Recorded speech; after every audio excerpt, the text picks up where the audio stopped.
In a world driven by short-term results, how do you maintain a long-term vision in both investing and leadership?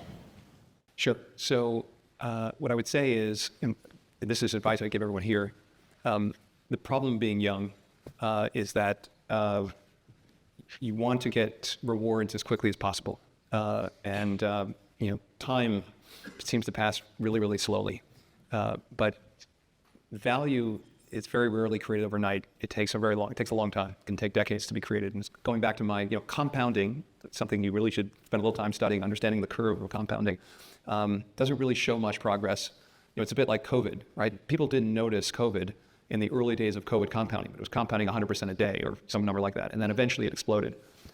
Once you understand the power of compounding, once you understand it takes a long time to create value, and that many people are short-term focused, one of the great competitive advantages you can have in life or as an investor is just having the long view.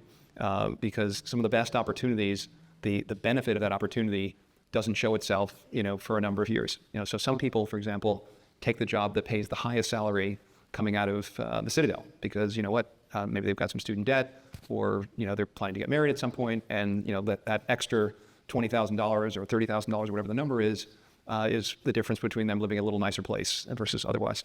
But what matters when you're picking a job is what does it look like over the next 5 years, 10 years, et cetera, or what will give you the best experience that you can leverage over time to create even more value. And so I think once you figure that out, it's not so hard to make that to make that kind of decision, and it gets easier the more successful you are. My principal driver in life has been independence. I wanted to be independent. I wanted to be able to say whatever I wanted to say. I wanted to not be reliant on anyone else for a job. I wanted to be financially independent. And once you get to financial independence, all that stuff becomes easier.